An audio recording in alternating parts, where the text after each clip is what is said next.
అర్థశాస్త్రంలో సూక్ష్మార్థశాస్త్రం, స్థూలార్థశాస్త్రం గురించి తెలుసుకుందాం.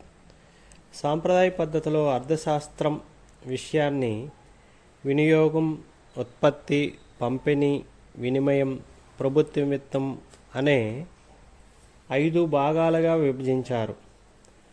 ఆధునిక అర్థశాస్త్రంలో సూక్ష్మ, స్థూల అర్థశాస్త్రాలుగా విభజించారు. 1969 సంవత్సరంలో మొదటి నోబెల్ బహుమతి గ్రహీత, ఓస్లో విశ్వవిద్యాలయానికి చెందిన రాగ్నర్ ఫ్రెష్ 1933 సంవత్సరంలో ప్రప్రదంగా సూక్ష్మ, స్థూల అర్థశాస్త్రాలు అనే పదాలను ప్రవేశపెట్టాడు. సాంప్రదాయ ఆర్థికవేత్తలు Adam Smith, Ricardo Malthus, J S Mill Senior, J B Say మొదలైన వారు సూక్ష్మ ఆర్థిక విశ్లేషణను అనుసరించినప్పటికీ నవ్య సాంప్రదాయవాదులు దృక్పథంలో ముఖ్యంగా ఆల్ఫ్రెడ్ మార్షల్ చేతిలో సూక్ష్మ ఆర్థిక విశ్లేషణకు పూర్తి బలం చేకూరింది. స్థూల ఆర్థిక విశ్లేషణ సాంప్రదాయవాదులు దృక్పథంలో ఉన్న 1930లో ఏర్పడిన ఆర్థిక మాంద్యం తర్వాత వచ్చిన కేన్స్ తన గ్రంథంలో the general theory of employment, interest and money 1936వ సంవత్సరంలో రచించిన ఈ గ్రంథంలో స్థూలార్థశాస్త్రానికి ఎక్కువ ప్రాధాన్యత ఇవ్వడం జరిగింది. సూక్ష్మ అర్థశాస్త్రం మైక్రాస్ అనే గ్రీకు పదం నుంచి మైక్రో ఎకనామిక్స్ అనే పదం ఉద్భవించింది. ఈ విధంగా చిన్న భాగాలు అధ్యయనం సూక్ష్మార్థశాస్త్రం చేస్తుంది. సూక్ష్మ ఆర్థిక విశ్లేషణ వనరుల పంపిణీ గురించి అధ్యయనం చేస్తుంది. దీనినే ధరల సిద్ధాంతం అని కూడా అంటారు. వ్యక్తుల, సంస్థల కార్యకలాపాలను సామూహికంగా గాక వైయక్తిక యూనిట్లను అధ్యయనం చేసేదే సూక్ష్మార్థశాస్త్రం. వినియోగదారుడు తన సంతృప్తిని ఏ విధంగా గరిష్టం చేసుకుంటాడో, ఉత్పత్తిదారుడు ఏ విధంగా గరిష్ట లాభాలు పొందుతాడో, విభిన్న మార్కెట్లలో ధర నిర్ణయం ఎట్లా జరుగుతుందో, ఉత్పత్తి కారకాల ధర నిర్ణయం ఎట్లా జరుగుతుందో తెలిపే సూత్రాల సూక్ష్మ ఆర్థిక శాస్త్ర పరిధిలోకి వస్తాయి. ఇందులో వైయక్తిక యూనిట్ల ప్రవర్తన సమగ్రంగా అధ్యయనం చేయడం జరుగుతుంది. వస్తువులను ఉత్పత్తి చేసేటప్పుడు ఉపయోగించే పద్ధతులను గురించి కూడా ఇందులో అధ్యయనం చేస్తారు. మూలధన సాంద్రత పద్ధతుల ద్వారా వస్తురాశి ఉత్పత్తి అవుతున్నదా లేదా, సమసాంద్రత పద్ధతుల ద్వారా ఉత్పత్తి జరుగుతున్నదా అనేది సమాజంలోని ఉద్యోగత, ఆదాయ పంపిణీ దృష్ట్యా చాలా ముఖ్యమైన సమస్య. అదేవిధంగా ఉత్పత్తిలో సామర్థ్యం ఉన్నదా, వినియోగంలో సామర్థ్యం ఉన్నదా, లేని పక్షంలో సామర్థ్యాన్ని ఎలా పెంచాలి అనే ప్రశ్నలు సంఘం సంక్షేమం దృష్ట్యా చాలా ముఖ్యమైనది. కింద పట్టం ద్వారా సూక్ష్మ అర్థశాస్త్రంలో ప్రధాన భాగాలుగా చూపవచ్చు. సూక్ష్మార్థశాస్త్రం వస్తువుల ధర నిర్ణయం, పంపిణీ సిద్ధాంతం, ఆర్థిక సంక్షేమ సిద్ధాంతంగా విభజించవచ్చు. వస్తువుల ధర నిర్ణయాన్ని డిమాండ్ సిద్ధాంతము, ఉత్పత్తి వ్యయ సిద్ధాంతంగా వర్గీకరించవచ్చు. పంపిణీ సిద్ధాంతాన్ని లేదా ఉత్పత్తి కారకాల ధర నిర్ణయం, వేతనాలు, బాటకం, వడ్డీ, లాభాలుగా వర్గీకరించవచ్చు. సూక్ష్మ అర్థశాస్త్ర ప్రాముఖ్యత. ఈ క్రింది అంశాలు సూక్ష్మ అర్థశాస్త్ర ప్రాముఖ్యతను తెలియజేస్తాయి. 1. స్వేచ్ఛా మార్కెట్ ఆర్థిక వ్యవస్థలో వేల సంఖ్యలో, లక్షల సంఖ్యలో వినియోగదారులు, ఉత్పత్తిదారులు ఉన్న వస్తు సేవల మధ్య ఉత్పాదక వనరులు ఏ విధంగా కేటాయింపులు జరుగుతున్నాయో సూక్ష్మ అర్థశాస్త్రం వివరిస్తుంది. 2. ఆర్థిక వృద్ధి, స్థిరత్వం కొనసాగించినందుకు, ఆర్థిక వ్యవస్థ సామర్థ్యాన్ని పెంపొందించేందుకు వనరుల సమర్థ వినియోగానికి తగిన విధానాలను సూచించడంలో సూక్ష్మ విశ్లేషణ సహాయపడుతుంది. 3. ఆర్థిక సంక్షేమ స్థితిగతులను పరిశీలించి గరిష్ట సాంఘిక ప్రయోజనం సాధించడానికి అవసరమైన మార్పులను సూచిస్తుంది. 4. అంతర్జాతీయ వాణిజ్యం మారకపు రేట్ల నిర్ణయంలో తోడ్పడుతుంది. 5.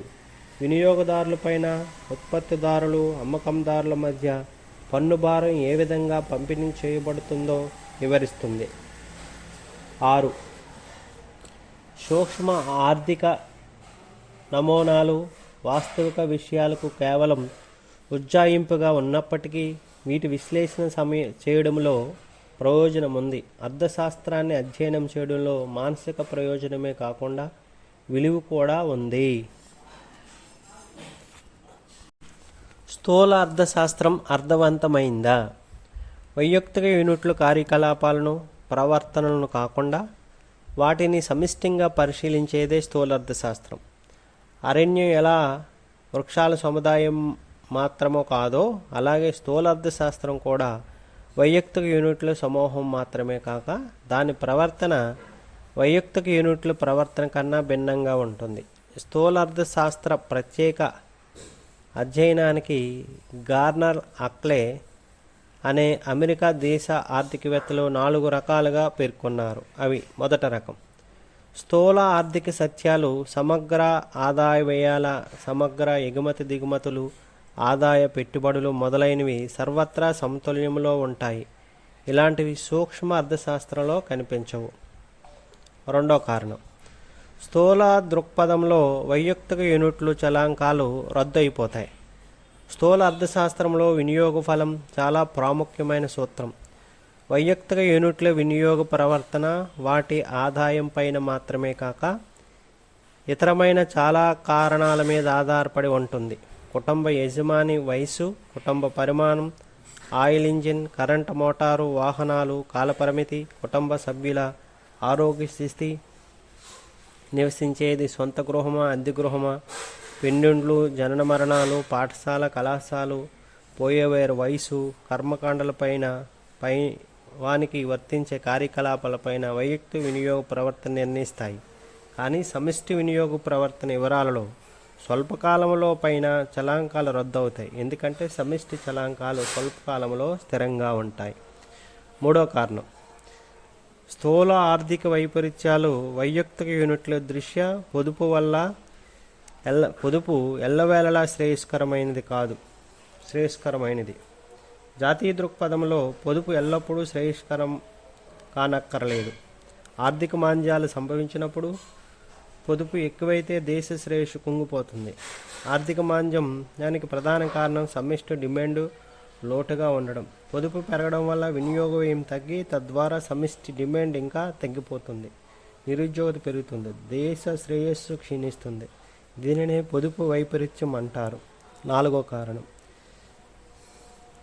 మాయా మిశ్రమం. పిగు అనే కేంబ్రిడ్జ్ అర్థ శాస్త్రజ్ఞుడు వేతనాల తగ్గింపు ద్వారా ఉద్యోగతను పెంచవచ్చునని వాదించాడు. ఈ వాదన సూక్ష్మార్థశాస్త్ర సూత్రాలపై ఆధారపడింది. ఉద్యోగతను పెంచడానికి వేతనాలు తగ్గించే పిగు సూత్రాన్ని ఆర్థిక వ్యవస్థ మొత్తానికి అన్వయించినట్లయితే ఆశించిన ఫలితం చేకూరదు, ఎందుకంటే దీనివల్ల సమిష్టి వ్యయం పెరగదు, అందువల్ల సార్థకమైన డిమాండ్ పెరగదు, కాబట్టి ఉద్యోగత పెరగదు. ఈ కారణాల వల్ల కీన్స్ పిగు సిద్ధాంతాన్ని వ్యతిరేకించారు. ఈ వ్యతిరేకతకు మరొక కారణం లేకపోలేదు. ఆధునిక సమాజంలో వేతనాల తగ్గింపు కార్మిక సంఘాలు ప్రతిఘటిస్తారు. రాజకీయ కారణాల దృష్ట్యా ప్రభుత్వాలు కూడా కార్మిక సంఘాల వాదనను ప్రతికూలించవు. అందువల్ల వేతనాల తగ్గింపు అసాధ్యమవుతుంది. కనుక వైయక్తిక యూనిట్లకు వర్తించే సూత్రాన్ని సమిష్టి యూనిట్లకు వర్తింపజేస్తే ఫలితం వేరుగా ఉంటుంది. సాంకేతికంగా దీనినే మాయా మిశ్రమం అని అంటారు. స్థూల అర్థశాస్త్రం. మ్యాక్రోస్ అనే గ్రీక్ పదం నుంచి స్థూల అర్థశాస్త్రం ఉద్భవించింది. దీని అర్థం స్థూలం లేదా పెద్దది. స్థూల అర్థశాస్త్రాన్ని ఎక్కువగా జేఎం కీన్స్ అభివృద్ధిపరిచాడు. దీనిని ఆదాయ ఉద్యోగత సిద్ధాంతం అని, సమిష్టి అర్థశాస్త్రం అని కూడా పిలుస్తారు. జాతీయ ఆదాయం, సమిష్టి వ్యయం, సమిష్టి పొదుపు, సమిష్టి ఉద్యోగత మొదలుగా సమిష్టి అంశాలు చర్చిస్తుంది. కేఈ బౌల్డింగ్ ప్రకారం స్థూలార్థశాస్త్రం వ్యక్తిగత ఆదాయాలను కాకుండా జాతీయ ఆదాయమును, వ్యక్తిగత ధరలను కాకుండా సాధారణ ధరల స్థాయిని, వ్యక్తిగత ఉత్పత్తిని కాకుండా జాతీయ ఉత్పత్తిని గురించి అధ్యయనం చేస్తుంది.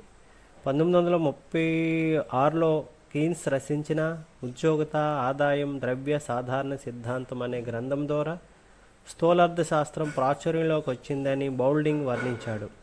స్థూలార్థశాస్త్రం సాధారణ ధరల స్థాయి, అందులో హెచ్చుతగ్గులు పరిశీలిస్తుందే కానీ వస్తు సేవల సాపేక్ష ధరను గురించి కాదు. ద్రవ్యోల్బణ కారణాలను, పరిష్కార మార్గాలను స్థూలార్థశాస్త్రం సూచిస్తుంది. ఆధునిక ఆర్థిక వ్యవస్థలను ఎదుర్కొంటున్న పేదరిక, నిరుద్యోగత, ఆర్థికాభివృద్ధి మొదలైన వాటిని స్థూలార్థశాస్త్రం అధ్యయనం చేస్తుంది. పంపిణీ సిద్ధాంతాన్ని కూడా చర్చిస్తుంది. వ్యాపార చక్రాలు ఏర్పడడానికి ఉన్న కారణాలు, వీటిని నియంత్రించి ఆర్థిక స్థిరత్వం సాధించడంలో ద్రవ్య విత్త విధానాల గురించి అధ్యయనం చేస్తుంది. వస్తు సేవల సాపేక్ష ధరల గురించి కాకుండా సాధారణ ధరల స్థాయిని, దానిలో ఏర్పడే హెచ్చుతగ్గులను గురించి చర్చిస్తుంది. ద్రవ్యోల్బణ కారణాలను నియంత్రించే పద్ధతులను గురించి చర్చ ఉంటుంది. స్థూలార్థశాస్త్రం ఆర్థిక వ్యవస్థ సమిష్టి, ఉపసమిష్టి యూనిట్ల కార్యకలాపాలను, ప్రవర్తనలను పరిశీలిస్తుంది. గార్డ్నర్ అక్లే ప్రకారం సూక్ష్మార్థశాస్త్రంలో కూడా సమిష్టి యూనిట్లు ఉంటాయి. ఉదాహరణకు ఒక పరిశ్రమలో అనేక సంస్థలు ఉంటాయి. భారతదేశ జౌలు పరిశ్రమలో సుమారు 900 సంస్థలు ఉన్నాయి. సిమెంట్ పరిశ్రమలో దాదాపు 90 సంస్థలు ఉన్నాయి. స్థూల ఆర్థిక సమిష్టి యూనిట్లకు సూక్ష్మ ఆర్థిక సమిష్టి యూనిట్లకు మధ్య ప్రధానమైన తేడా ఉంది. సూక్ష్మ ఆర్థిక సమిష్టి యూనిట్ల సజాతీయాలు, స్థూల ఆర్థిక సమిష్టి యూనిట్లో విజాతీయాలు. స్థూల అర్థశాస్త్రాన్ని ఆదాయ ఉద్యోగత సిద్ధాంతం అని కూడా అంటారు. జాతీయ ఆదాయ విశ్లేషణ, దాని పెరుగుదల, నిరుద్యోగత, ద్రవ్యోల్బణం, విదేశీ వ్యాపారం, విదేశీ చెల్లింపులు, అప్పులు, వ్యాపార చక్రాల మొదలైనవి అంశాలను స్థూల అర్థశాస్త్రం పరిశీలిస్తుంది. అభివృద్ధి చెందుతున్న దేశాల్లో దారిద్ర్య పరిమాణం, ప్రచ్ఛన్న నిరుద్యోగత, వృద్ధి నమూనాలు, సిద్ధాంతాలు మొదలైన అంశాలు ఈ శాస్త్రం పరిధిలోనివే. స్థూల అర్థశాస్త్ర పంపిణీ సిద్ధాంతాలు ఇందుకు సంబంధించినవి. స్థూల అర్థశాస్త్రంలో అంశాలు కింద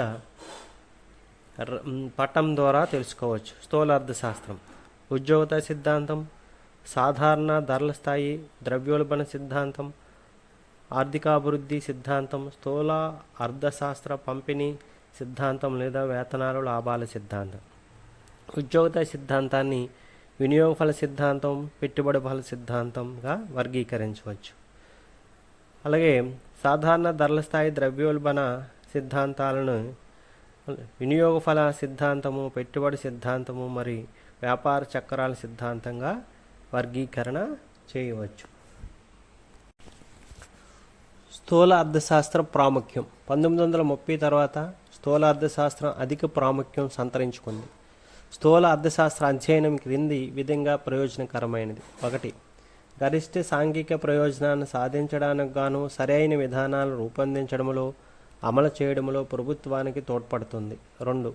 నిరుద్యోగత, ద్రవ్యోల్బణం మొదలైన ఆర్థిక సమస్యలను అర్థం చేసుకోవడంలోనూ పరిష్కరించడంలోనూ ఉపయోగపడతాయి. 3. సమాజంలో వివిధ వర్గాల మధ్య జాతీయ ఆదాయాన్ని పంపిణీ చేసినందుకు గాను ఆర్థిక వ్యవస్థ పనితీరును అంచనా వేయడానికి గాను తోడ్పడుతుంది. 4. వ్యాపార చక్రాలను అవగాహన చేసుకోవడంలోనూ వాటిని అధిగమించడంలోనూ తోడ్పడుతుంది. 5. వర్ధమాన దేశాల వనరులు ఏ విధంగా ఉపయోగించి ఆర్థిక వృద్ధి సాధించవచ్చునో సూచిస్తుంది. 6. వివిధ దేశాల ఆర్థిక వ్యయాలను సరిపోల్చడానికి గాను ఆయా దేశాల జాతీయ ఆదాయం, వినియోగం, పెట్టుబడుల గురించి సమాచారం అందిస్తుంది. సూక్ష్మ స్థూల అర్థశాస్త్రాల మధ్య గల సంబంధాలు. సూక్ష్మ స్థూల అర్థశాస్త్రాలు వేరువేరైనప్పటికీ అవి ఒకదానిపై ఒకటి ఆధారపడి ఉన్నాయి. ఉదాహరణకు సాధారణ ధరల స్థాయిని అదుపులో పెట్టడాన్ని స్థూల అర్థశాస్త్రం అధ్యయనం చేస్తుంది. కానీ వివిధ వస్తువుల ధరలను అదుపులో పెట్టనిదే సాధారణ ధరల స్థాయిని అదుపు చేయడం అసాధ్యం. కనుక వివిధ వస్తువుల ధరలను అర్థం చేసుకోవడానికి సూక్ష్మ అర్థశాస్త్రం తోడ్పడుతుంది. వివిధ ధరలను సంబంధించిన వైయక్తిక యూనిట్లు తప్పక పరిశీలించాలి. అదేవిధంగా సమిష్టి చలాంకాలలో వచ్చే మార్పులను బట్టి వైయక్తిక చలాంకాలను వచ్చే మార్పులను సమిష్టిగా గుర్తించడం, జాతీయ ఆదాయం, విదేశీ వ్యాపారం, మొత్తం ఉద్యోగత మొదలైనవి వానిలో పెరుగుదల ఉండవచ్చు, కానీ వాటికి సంబంధించిన అన్ని వైయక్తిక యూనిట్లో పెరుగుదల వచ్చినట్లు భావించరాదు. కొందరు ఆదాయాలు బాగా పెరగవచ్చు, కొన్ని వస్తువులు ఎగుమతి విశేషంగా జరగవచ్చు, కొన్ని సంస్థలలో రంగాలలో ఉద్యోగం తగ్గవచ్చు, ఆదాయ పంపిణీలో అసమానతలు పెరగవచ్చు.